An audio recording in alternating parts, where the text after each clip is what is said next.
diperhatikan di sini adalah minus, gitu ya, A min B. Kenapa kok minus? Kembali lagi karena berbanding terbalik. Makanya di fungsinya pun akan di sini muncul minus. Ya, untuk menentukan persamaan fungsi permintaan ya, ini nanti kita pakai ini P dikurangi P1 per P2 dikurangi P1 sama dengan Q dikurangi Q1 per Q2 dikurangi Q1. Oke, nanti ini akan kita bahas. Jadi ingat kenapa minus? Ya nanti silakan dihitung kembali, tapi jika dihubungkan dengan grafik tadi itu karena dia berbanding terbalik. Yang berikutnya adalah contoh fungsi permintaan ya. Contoh fungsi permintaan. Kita langsung ke contoh soal ya. Pada saat harga barang 5.000 per unit, jumlah barang yang diminta adalah 20 unit. Ya. Terjadi penurunan harga menjadi 4.500 per unit.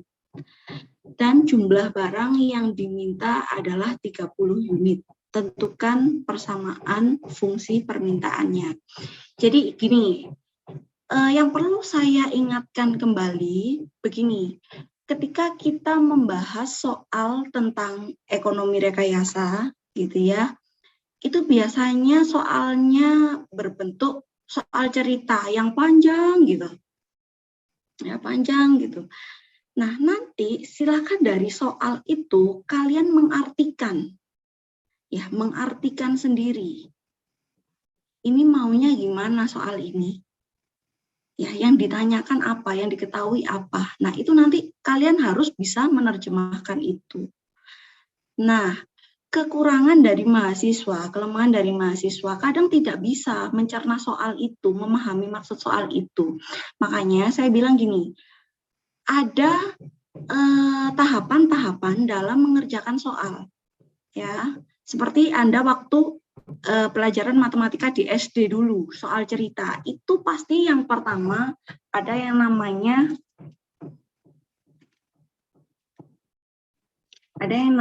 diketahui, ya. Diketahui. Data apa saja yang diketahui, gitu ya. Lalu ada yang kedua ditanyakan, yang ditanyakan apa? Berikutnya adalah jawab atau penyelesaian. Oke, jadi ini wajib ada ketika Anda mengerjakan soal cerita. Ya, nah dari soal ini kita kembali lagi ke fungsi, ya, yang akan kita hitung. Oke, begini aja. Nah, di sini ada harga awal dan ada harga akhir. Biasanya kita menamakan harga awal itu berarti adalah P1. Dan harga yang berikutnya adalah P2. Nah, kadang mahasiswa tuh bingung P1 yang mana, P2 yang mana. Nah, sekarang kalau menurut kalian P1 itu yang mana ya? Yang menjadi P1 di sini dalam soal ini yang mana? 5.000, Bu. 5.000. P1. P2-nya? 4,5. Ini P2 ya. Lalu untuk Q1 mana? 20. 20. Q2 30. Nah, ini saya minta harus dipahami dulu. Jadi jangan sampai kebalik gitu ya nanti ketika mengerjakan soal. Oke, saya lanjutkan. Nah, yang berikutnya ada yang namanya elastisitas permintaan gitu ya. Ada yang namanya elastisitas permintaan. Elastisitas permintaan ini disimbolkan dengan huruf E kecil dan D. E ini adalah elastisitas, D ini adalah demand atau permintaan. Jadi pakai E-nya E kecil ya, jangan E besar. Kalau E besar nanti beda lagi, ada lagi. Oke, apa itu elastisitas harga permintaan? Jadi elastisitas harga permintaan atau E demand ya, ED, prosentase perubahan jumlah barang yang diminta dalam jangka waktu tertentu, gitu ya, akibat prosentase perubahan harga barang yang bersangkutan. Nah, mungkin kalau kata-kata gini mungkin masih susah ya untuk dipahami, jadi kita langsung ke contoh soal nanti ya. Oke, nah ini adalah cara perhitungannya nanti. ED adalah koefisien elastisitas permintaan. Ya, sorry. ED adalah koefisien elastisitas permintaan. P1 adalah harga barang sebelum terjadi perubahan. Delta P adalah perubahan harga barang. Q1 adalah jumlah barang yang diminta ya sebelum ada perubahan, dan delta Q adalah perubahan jumlah barang yang diminta. Nah, ini yang perlu dipahami. ED sama dengan persentase perubahan jumlah barang dibagi prosentase perubahan harga permintaan. Kalau ada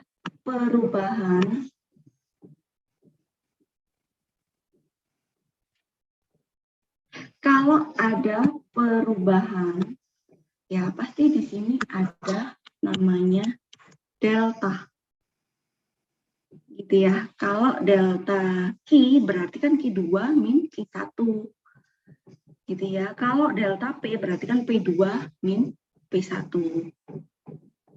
Oke. Nah, ini boleh dicatat dulu.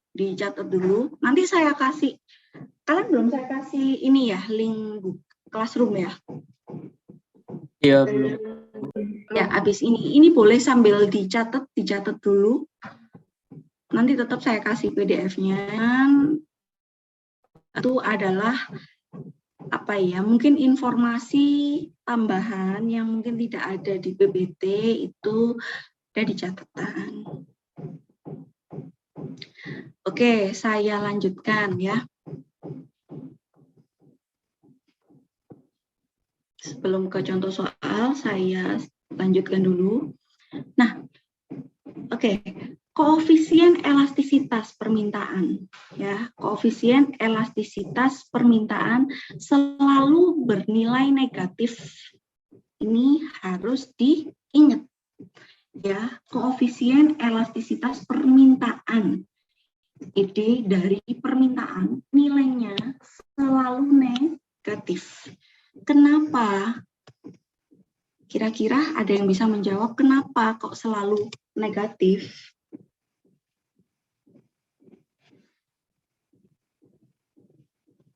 Karena kembali lagi, permintaan itu hukumnya antara jumlah dan harga berbanding terbalik.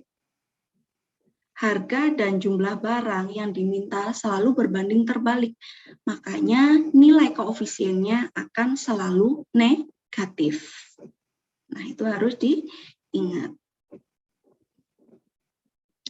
Umumnya tanda negatif diabaikan atau menjadi absolut.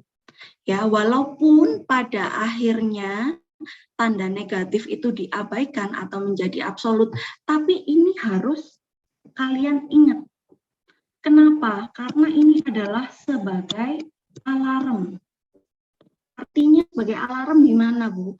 Misal nih kalian suruh menghitung koefisien elastisitas. Kalau hasilnya positif, ada yang salah, gitu ya. Jadi ini sebagai alarm kalau permintaan itu hasilnya selalu negatif. Yang di kurva tadi dia berbanding terbalik, makanya nilainya negatif. Oke. Bisa saya lanjutkan? Bisa dipahami? Bisa. Oke, lanjut. Nah, berikut ini dari nilai elastis tadi dikelompokkan, gitu ya. Berikut ini adalah pengelompokan nilai elastisitas. Ada yang namanya barang elastis, ada yang namanya barang inelastis, dan yang ketiga ada yang namanya barang elastis uniter. Apa bedanya dan gimana cara perhitungannya? Nah, nanti akan kita bahas. Nah, ini harus dipahami dulu ya. Oke.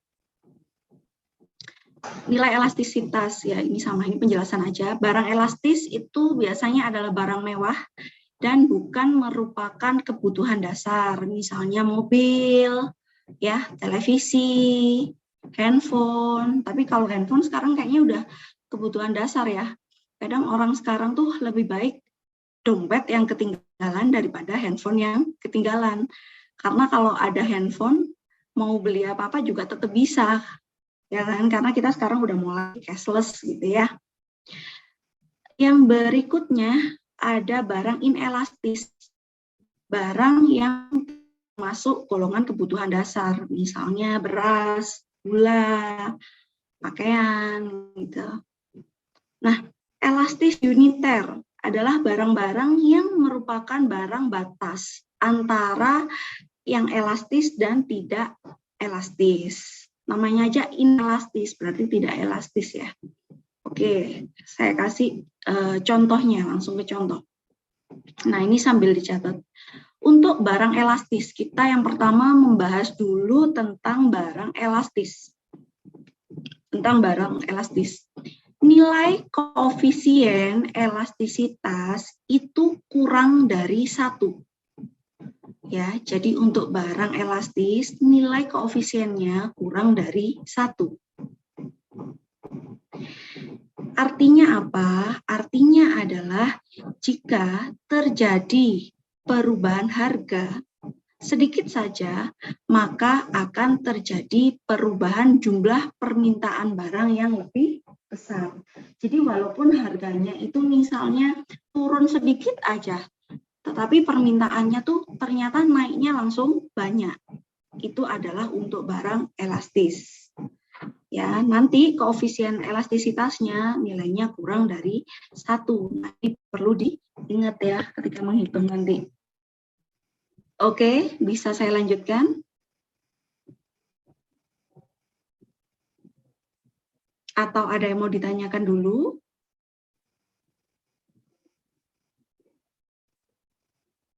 Masih belum. Oke, saya lanjutkan ya. Contoh soal sekarang untuk barang elastis. Oke, pada saat harga barang 5.000 per unit, ya, jumlah barang yang diminta 20 unit. Oke, terjadi penurunan harga 4.500 per unit. Jumlah barang yang diminta menjadi 30 unit. Hitunglah koefisien elastisitas permintaannya. Oke, ini sudah kita bahas ya tadi.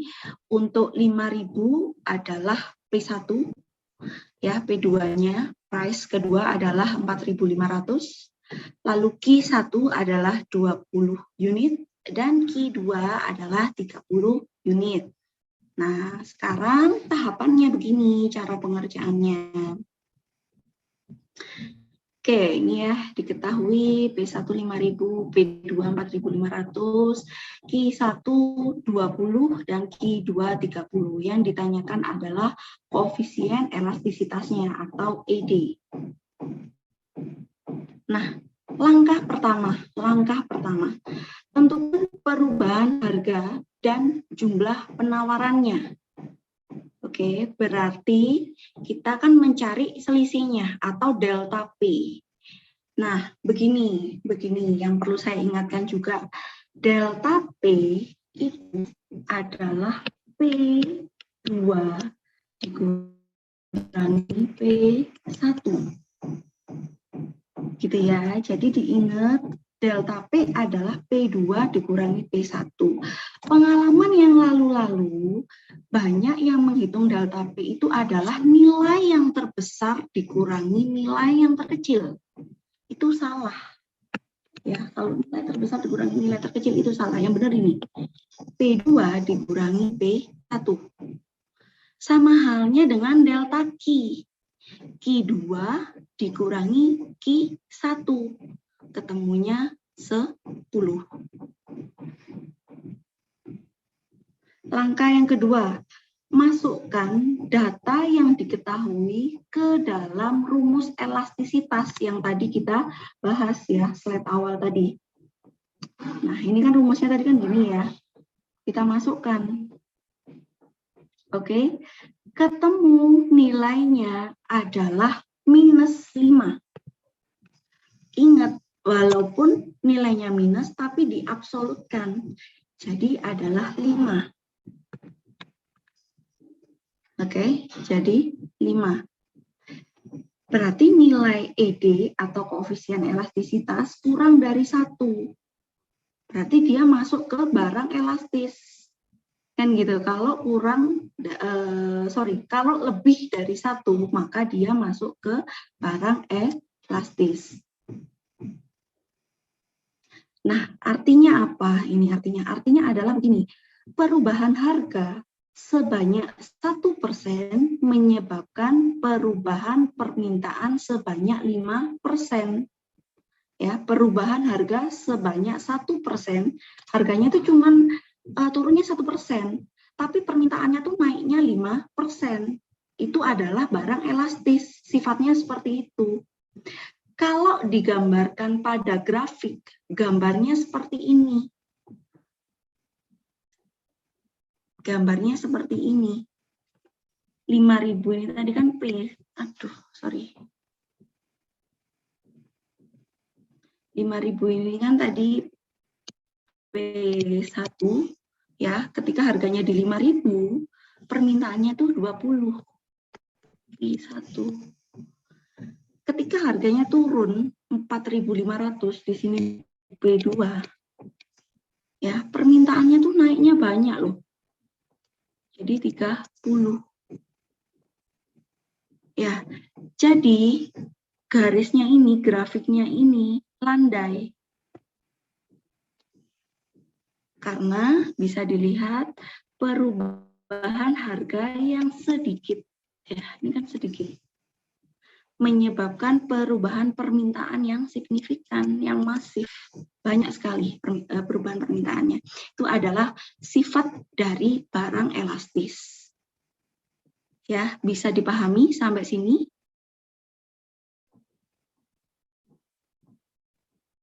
Bisa, Bu. Oke, yang berikutnya saya lanjutkan ke barang pengelompokan nilai barang yang kedua. Oh, sorry. Bentar, saya ada yang kelupaan. Oke, jadi dari satu pertanyaan tadi, kita mendapatkan jawaban. Ya, kita mendapatkan 4 jawaban. Kok bisa 4 jawaban? Di sini, ini adalah jawaban yang pertama, gitu ya. Ini adalah jawaban yang pertama, nilai koefisiennya berapa? 5. Dia termasuk barang apa? Karena lebih dari 1, berarti dia termasuk barang yang elastis. Gitu. Jawaban yang kedua. Jawaban yang ketiga, ini adalah analisanya.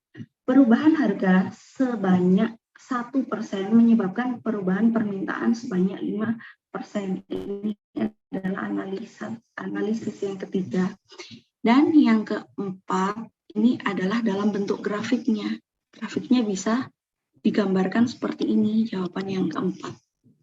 Nah, sekarang pertanyaannya, loh, Bu, kok bisa sih muncul analisa seperti ini? Dari mana kok bisa dikatakan perubahan harga sebanyak 1% menyebabkan perubahan permintaan sebanyak 5%? Dari mana? Itu ya. Nah, dari ini. Oke, akan kita bahas analisis itu timbulnya dari mana. Nilai koefisien tadi kita ketahui adalah ketemu 5, ya kan? Nilai koefisien of elastisitas itu 5. Nah, dikatakan tadi perubahan harga sebanyak 1%. Perubahan permintaannya 5%. Dari mana munculnya? Ya. Aduh, ini sorry agak ganggu. Nah, yang pertama, kita harus kembali lagi ke konsep dasar elastisitas. Ya, tadi kan rumusnya begini ya. ED sama dengan prosentase perubahan jumlah barang dibagi prosentase perubahan harga permintaan. Yang kedua, masukkan data yang diketahui ke dalam rumus elastisitas. Kan gitu. Ini kan, kalau tadi kan kita cuman pakainya yang dikali, ya, atau jadinya dibalik, kan gitu. Nah, ini kita pakai tetap yang dibagi. Ketemunya adalah sekian, 50% banding 10%. Kesimpulannya adalah perubahan harga sebanyak 10%, ini ya, 10%, membuat perubahan permintaan sebanyak 50%. Nah, supaya kedengarannya lebih cantik, maka disederhanakan 1:5 gitu ya. Perubahan harga sebanyak 1% membuat perubahan permintaan sebanyak 5%. Nah, itu tadi, ini adalah analisis dari, ini adalah penjelasan dari analisis yang nomor 3 tadi. Oke, berikutnya, oke, bisa saya lanjutkan ya? Bisa saya lanjutkan? Bisa, Bisa, Ya, Bu. Bu. Bu. Oke.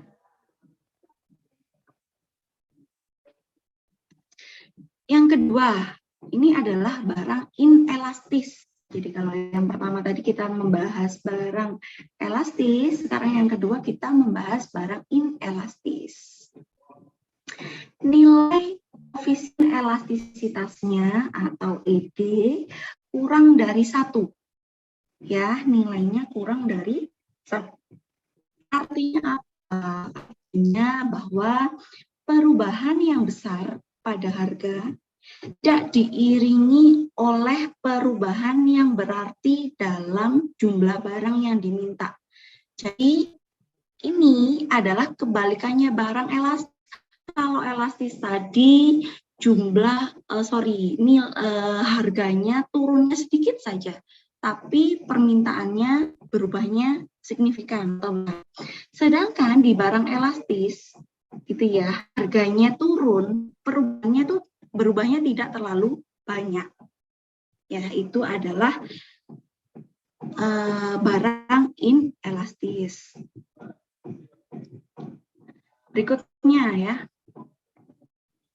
Nih, contoh soal yang kedua. Di daerah D, akibat kelangkaan bahan baku, harga bata merah mengalami kenaikan dari 12.500 menjadi 15 per buah. Jadi ini apa? 12.500 ini apa? B1. Benar, pintar.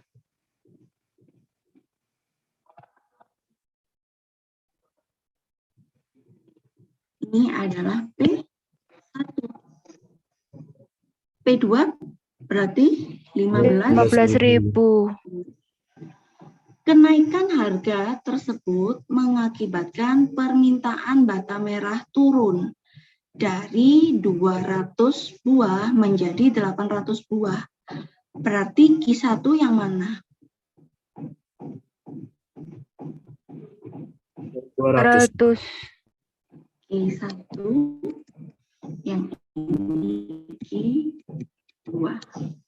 Oke, sekarang hitunglah nilai koefisien elastisitas permintaannya. Nah, ini sudah ya diketahui ini. Oke. Tentukan perubahan harga dan jumlah penawarannya. Delta P. Delta P adalah P2 dikurangi P1. Wah, ini sorry. Ini saya yang salah berarti ya. Seharusnya plus. Sorry. P2 ya, seharusnya 15 ya berarti.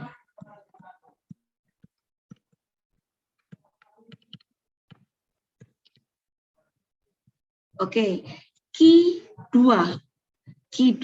Delta Q berarti Q2 100. Q2 tadi berapa? 180 ya. Q2 tadi 180 dikurangi 200.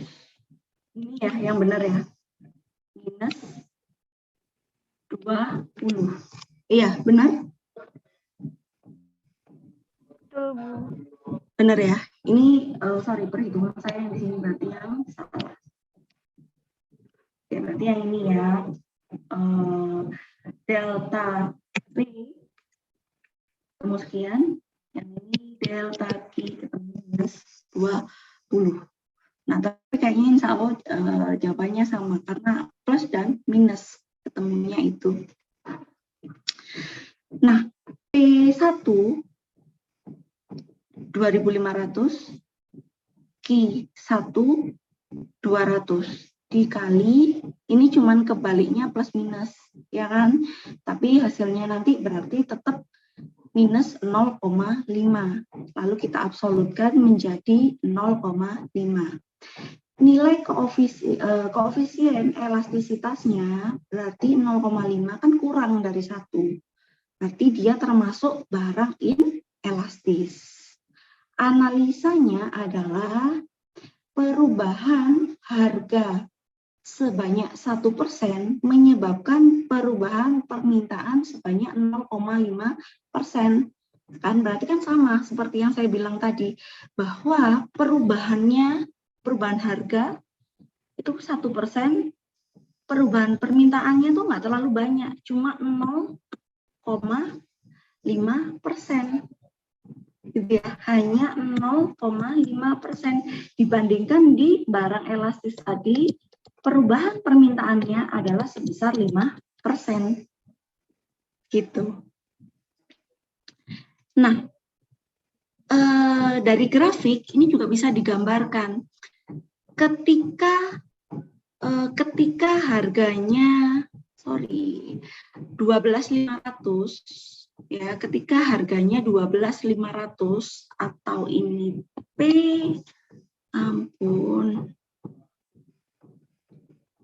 atau ini P1, barang yang diminta adalah berapa? Harga 12.500, Q-nya tadi adalah 200. Harga yang diminta adalah 200. Ketika harganya dinaikkan di 15.000 P2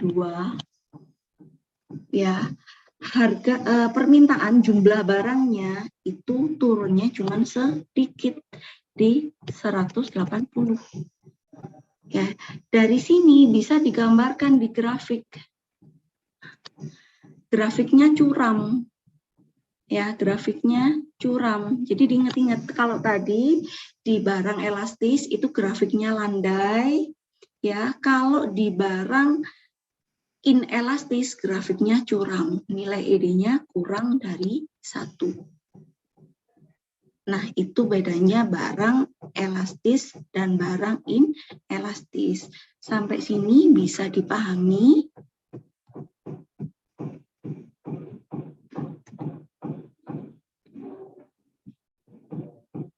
Jadi untuk bedanya cuma itu saja, Bu. Jadi kurang dari 1 itu inelastis. Untuk yang lebih dari 1 elastis. Seperti itu. Halo, iya. Di mute, Mas. Halo. Untuk bedanya berarti cuma itu aja, Bu. Bedanya jadi gini, nanti ketika ada soal, ini kan masih contoh soal ya. Kalau elastis itu bagaimana, kalau inelastis itu bagaimana. Nanti ketika ada soal, itu kan kalian disuruh menentukan ini termasuk barang apa, elastis atau inelastis. Dan gitu. Caranya seperti ini. Ya, diingat-ingat kalau elastis berarti lebih dari satu ya. Kalau kalian menghitung dapatnya nilai koefisiennya lebih dari satu, berarti itu barang elastis. Kalau kalian menghitung nilainya ternyata ketemu kurang dari satu, berarti itu barang inelastis. Dan kalau sama dengan satu, nah ini masuk ke barang elastis uniter. Oke, apa itu barang elastis uniter? Jadi nilai koefisien elastisitasnya sama dengan 1. Perubahan harga yang terjadi sebanding dengan perubahan jumlah barang yang diminta. Jadi sebanding ya. Oke, contoh soal. Misalnya nih, harga sebuah kacamata safety merek B dari yang semula harganya 700.000 turun menjadi 630. Berarti P1 adalah berapa? P1 adalah 700 ya. Lalu P2 berapa? 630 ya. Penurunan harga tersebut menyebabkan permintaan kacamata safety menjadi 110 dari yang semula 100. Berarti Q satunya yang mana? 100, Bu.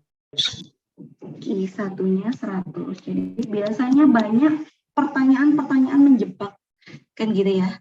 Karena perubahan naik menjadi 110 harga awalnya ini. Berarti di sini Q2.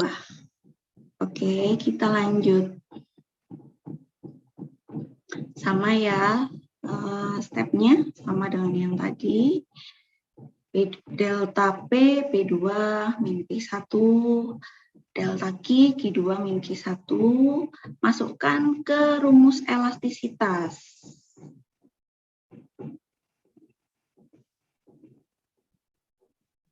Bentar.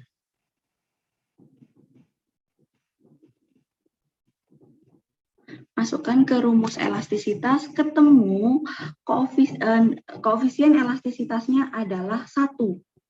Jadi dia masuk ke barang elastis uniter. Jadi makanya tadi disebutkan bahwa apa ya barang elastis uniter itu? Kita tidak bisa menyebutkan barangnya. Karena apa? Karena dia itu batas antara barang elastis dan tidak elastis. Gitu. Jadi abu-abu, tengah-tengah gitu. Nah, pada barang elastis uniter, ya perubahan harga sebanyak 1% menyebabkan perubahan permintaan sebanyak 1%. Jadi sama, gitu ya, sepadan. Nah, misalnya seperti ini nih, misalnya seperti ini nih, P1 ya awalnya tadi kan nilainya adalah ini adalah P1 harganya 700.000, permintaannya adalah 100 gitu ya. Ketika harganya turun menjadi 630, maka permintaannya pun juga berubah menjadi 110.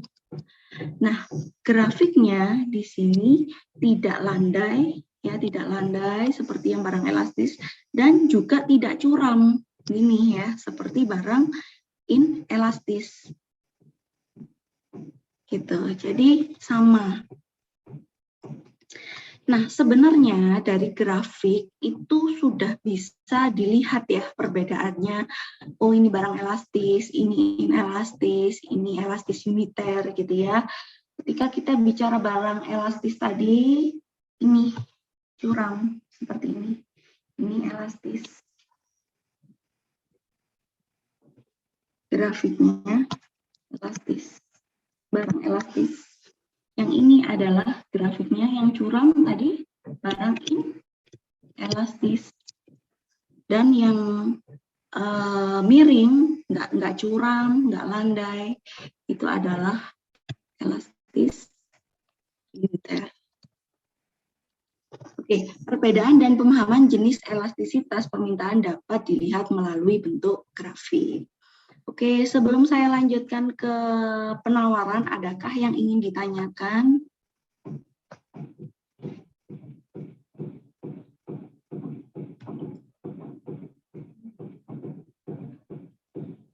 Oke, kalau belum ada pertanyaan, bisa saya lanjutkan? Ya, Bu.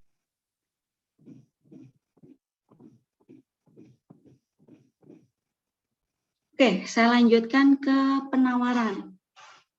Oke. Nah, penawaran. Kalau tadi permintaan, yang perlu ditancapkan di mindset kalian adalah bahwa yang meminta adalah konsumen. Sekarang kebalikannya, ketika kita membicarakan tentang penawaran, yang perlu diingat di sini adalah produsen. Yang menawarkan barang itu adalah produsen. Oke, penawaran sendiri apa? Penawaran adalah jumlah barang atau jasa yang disediakan oleh produsen dengan harga dan waktu tertentu. Hukum penawaran sekarang, hukum penawaran. Harga barang naik, jumlah yang ditawarkan juga bertambah. Gitu ya. Kalau harga barangnya lagi naik, lagi mahal, yang ditawarkan juga semakin bertambah. Kenapa? Ya karena supaya untungnya lebih banyak, kan gitu. Harga barangnya turun, yang ditawarkan juga berkurang atau menurun. Nah, artinya apa bedanya dengan permintaan tadi? Kalau permintaan tadi berbanding harga dan jumlah barang berbanding terbalik, jika kita bicara tentang penawaran, harga dan jumlah barang berbanding lurus.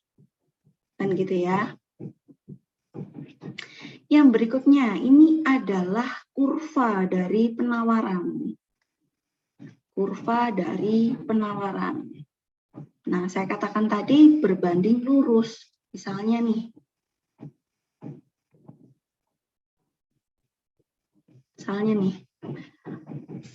Harga barangnya turun, ya, maka yang ditawarkan juga semakin sedikit.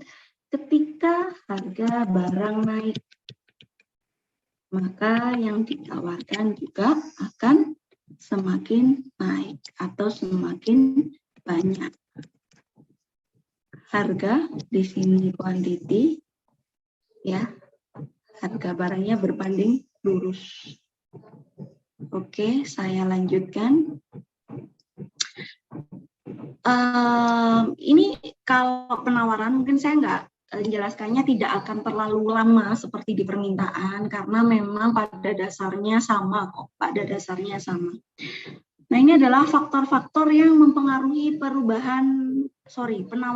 perubahan penawaran. Perubahan harga faktor produksi. Kalau berubah harga faktor produksinya naik, otomatis kita jualnya kan naik kan gitu. Hasil produksi yang dipengaruhi oleh iklim dan cuaca. Lalu yang berikutnya teknologi yang semakin maju itu juga mempengaruhi perubahan penawaran. Lalu ada pajak dan subsidi. Fungsi dari penawaran sama dengan tadi di permintaan. Hanya bedanya apa? Ada yang notice nggak perbedaannya apa? Yang ini plus. Tandanya, Nah, pinter karena yang ini adalah plus ya. Karena kenapa kok plus? Karena dia adalah berbanding lurus. Makanya di sini A plus B. Gitu ya. Oke. Sebenarnya sama dengan permintaan. Cuman bedanya Ya cuman di situ tadi karena dia berbanding terbalik dan berbanding lurus. Fungsinya pun yang dipakai sama fungsinya pun yang dipakai. Nah, berikutnya adalah elastisitas penawaran. Jadi, kalau tadi di elastisitas permintaan itu kita sebutnya E kecil dan D, kan gitu ya. Kalau di penawaran E kecil dan S. Itu suplainya. Ya. Elastisitas harga penawaran adalah apa? Adalah prosentase perubahan jumlah barang yang ditawarkan dalam jangka waktu tertentu akibat prosentase perubahan harga barang yang bersangkutan. Nah, oke, sebentar. Oke, sama dengan yang ada di permintaan tadi. Sama, fungsi yang digunakan sama. Nah, di penawaran pun ada pengelompokan nilai elastisitas. Ya, ada barang elastis, ada barang inelastis, dan ada barang elastis uniter. Oke, barang elastis sama semua E. Kalau nilai E-nya lebih besar dari 1, berarti artinya adalah jika terjadi perubahan harga, ya, walaupun sedikit saja, maka jumlah barang yang ditawarkan akan mengalami perubahan yang signifikan. Gitu ya, sama kan dengan di permintaan tadi? Kan gitu. Cuman kalau barang elastis ya, dikelompokkan lagi ya. Barang elastis jika barangnya berubah, harga barangnya berubah, maka jumlah barangnya pun akan berubah secara signifikan. Sedangkan barang inelastis yang nilainya adalah sama dengan permintaan, E kurang dari 1, artinya apa? Perubahan yang besar pada harga tidak diiringi oleh perubahan yang berarti pada jumlah barang yang ditawarkan. Nah, ini kan curam. Gitu ya, grafiknya curam, artinya harganya tuh udah berubah, tapi jumlah yang ditawarkan tuh ternyata tidak berubah signifikan. Nah, itulah barang inelastis. Yang berikutnya, elastis uniter, sama. Perubahan harga yang terjadi sebanding dengan perubahan jumlah yang ditawarkan. Jadi kalau elastis uniter, itu grafiknya tidak curam dan juga tidak landai. Biasa aja. Nah, contoh fungsi penawaran. Nah, ini nanti boleh dikerjakan. Oh, atau kalian mau kerjakan, silakan dikerjakan. Untuk yang penawarannya, silakan ini dikerjakan menggunakan rumus yang tadi sama dengan permintaan. Nanti saya coba ingin tahu siapa yang bersedia untuk menjelaskan. Silakan soal ini dikerjakan dulu. Saya kasih waktu 5 menit, cukup ya?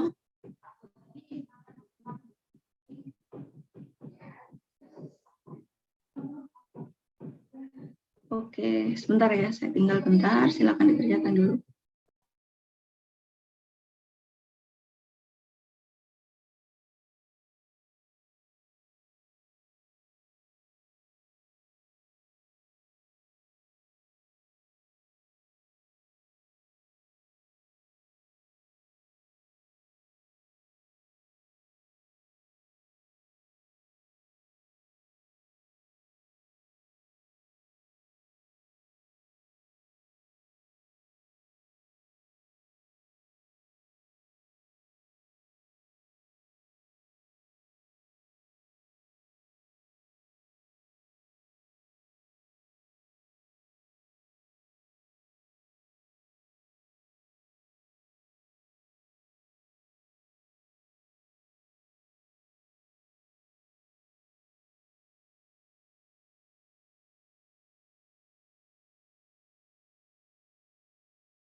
Oke, silahkan. Siapa yang mau share screen jawabannya? Atau bisa dikirim ke chat, saya bantu share.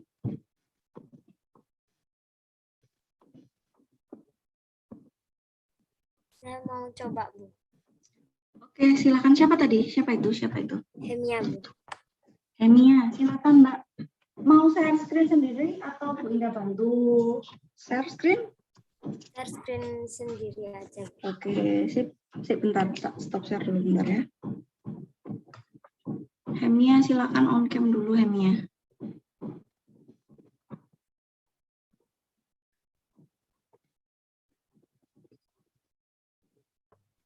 Iya, Bu, masih belum bisa share screen, Bu. Iya, masih disable ya, bentar. Oke, silakan Hemia. Silakan Hemia.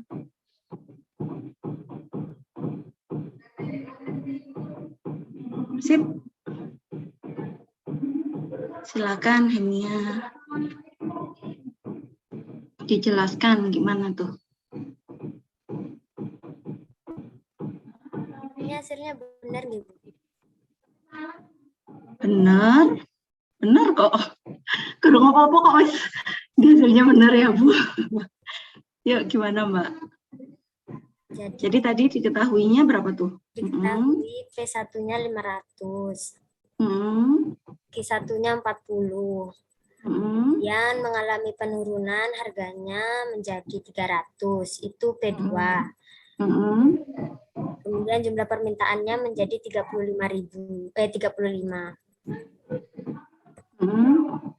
Jadi pertama itu dicari permintaan toh, Mbak? Apa tadi? Jumlah penawaran. Oh ya, penawarannya. Jadi ya, oke. Kemudian kita mencari perubahan harga dan jumlah penawarannya. Yang delta P itu rumusnya P2 dikurangi P1. 300 dikurangi 500 menjadi 200. Kemudian minus 200. 300 dikurangi 500 minus 200 ya. Minus 200.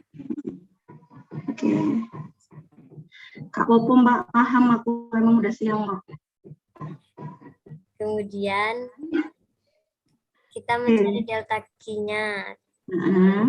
Q2 dikurangi Q1. 35 dikurangi 40 itu minus 5. Setelah itu kita masukkan ke dalam rumus ES. ES-nya itu rumusnya P1 per Q1 dikali delta Q per delta P. Jadi 500 dibagi 40 dikali minus 5 dibagi minus 200.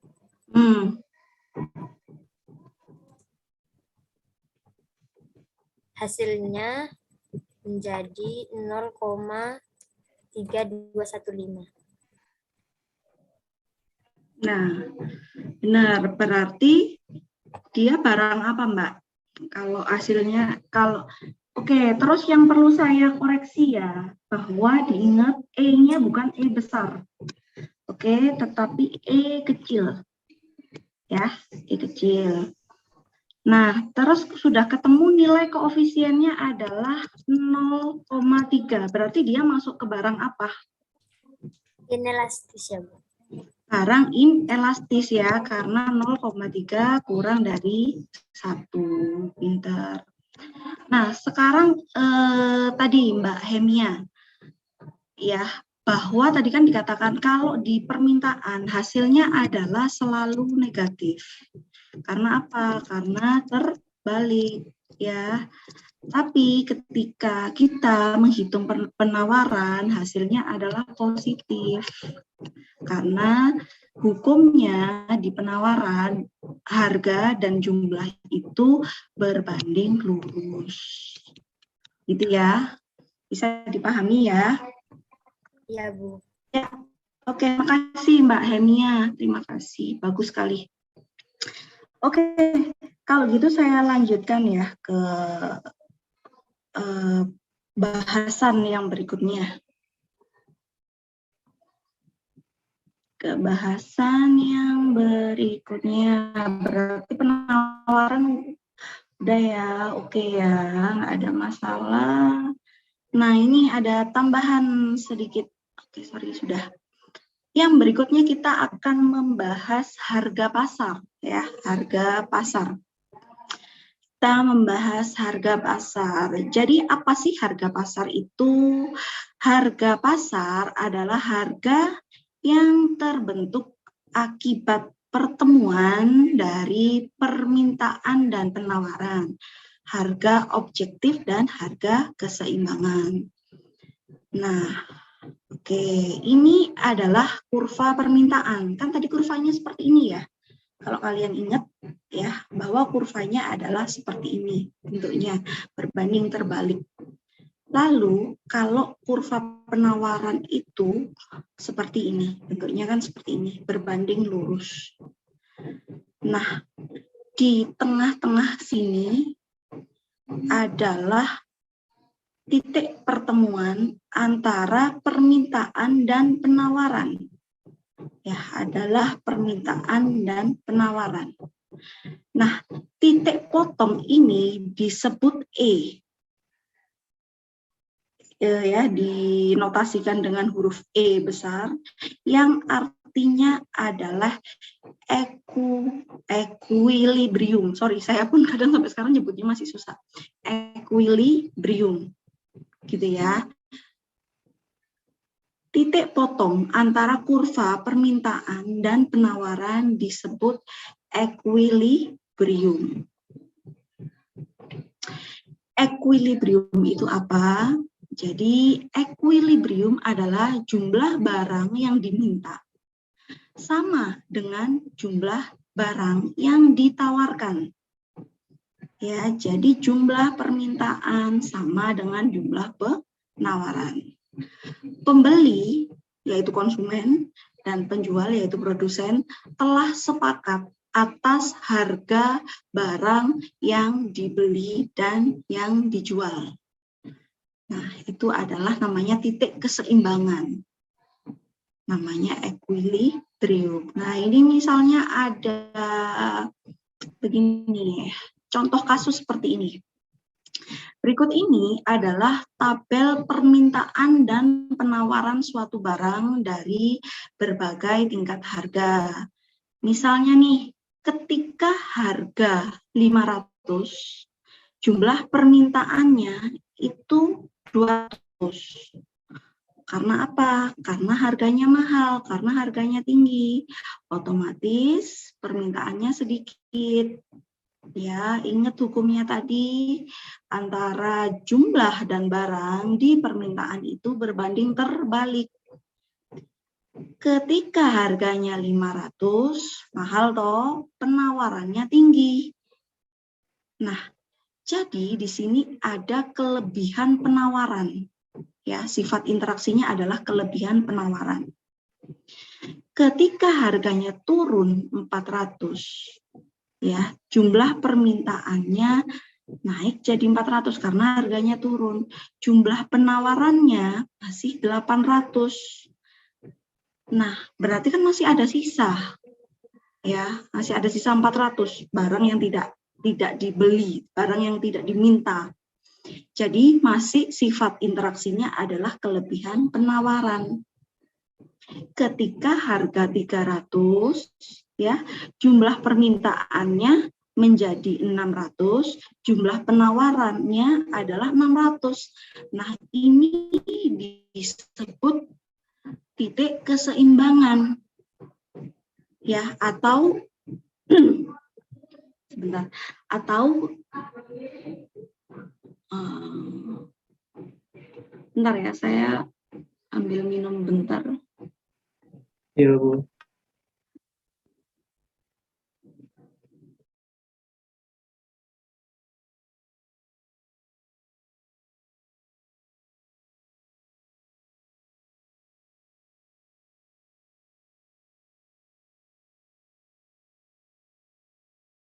Oke.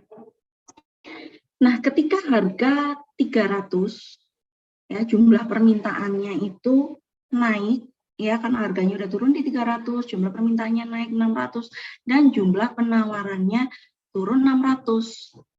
Nah, disinilah titik equilibrium.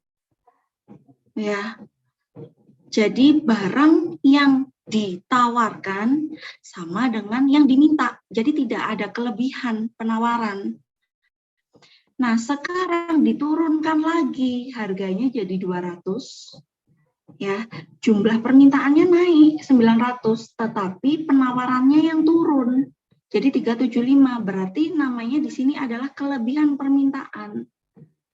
Gitu ya. Diturunkan lagi harganya 100. Jumlah permintaannya semakin naik ya. 1.300, jumlah penawarannya 100, namanya kelebihan permintaan kalau seperti itu.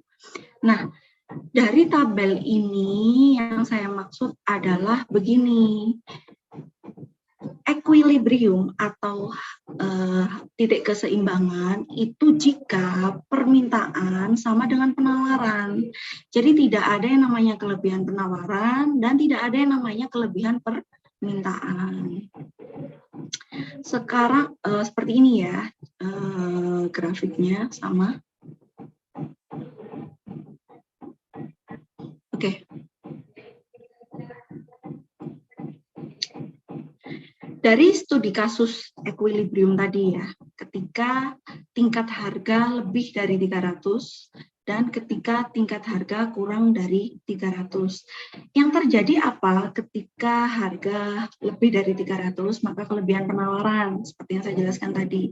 Ketika harga kurang dari 300, maka ada kelebihan permintaan.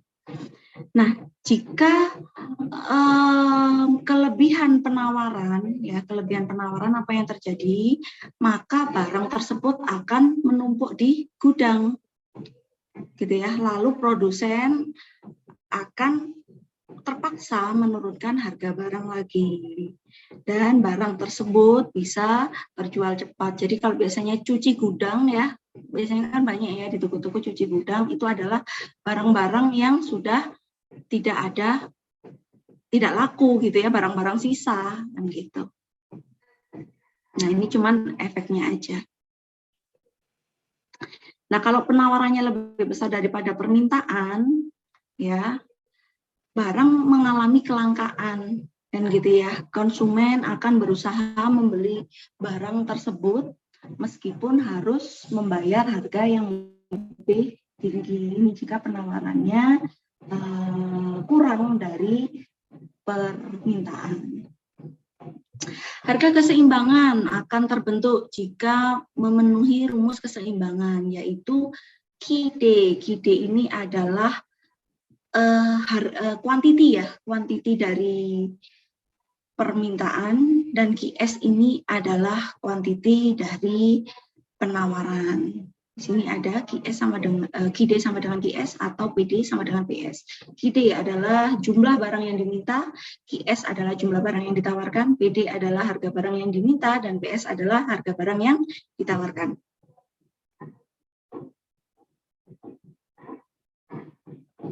Nah, yang berikutnya ini sebenarnya tambahan aja sih. Ini nanti bisa kalian baca sendiri juga bisa. Ini saya menjelaskan di sini tentang organisasi pasar ya, tentang organisasi pasar. Jadi pasar itu apa? Pasar adalah tempat pertemuan antara pembeli dan penjual serta terjadinya permintaan dan penawaran ya. Pasar adalah tempat di mana barang-barang dibeli dan dijual, dan pasar adalah di mana tempat proses yang digunakan oleh pembeli dan penjual untuk berkomunikasi dalam menentukan harga dan jumlah barang. Keadaan pasar ditentukan oleh dua faktor utama, tingkat konsentrasi penjual dan tingkat konsentrasi pembeli. Pasar yang memiliki banyak penjual cenderung lebih kompetitif dibandingkan dengan pasar dengan penjual yang lebih sedikit. Nah, ini adalah beberapa bentuk atau model pasar. Yang pertama ada pasar persaingan murni, yang kedua ada pasar monopoli murni, yang ketiga ada pasar monopolistik, dan ada pasar oligopoli. Oke, jadi ini adalah beberapa ciri-ciri ya pasar persaingan murni. Jadi ciri-cirinya adalah pembeli dan penjual dalam jumlah yang sama banyak. Nah, itu persaingan murni ya. Produk baik itu barang maupun jasa yang diperjualbelikan bersifat sejenis atau homogen. Penjual dan pembeli memiliki kebebasan untuk keluar dan masuk dalam pasar. Penjual tidak dapat menentukan harga. Peran mereka hanya sebagai price taker atau pengikut harga pasar, gitu ya. Contohnya misalnya pasar sayur dan buah, pasar modal, bursa efek. Nah, ini sebenarnya pengetahuan umum aja yang mungkin kalian sudah pernah dapat. Nah, ini nanti bisa dibaca-baca ya. Oke, sampai sini dulu. Adakah yang mau ditanyakan? Sambil saya absen dulu.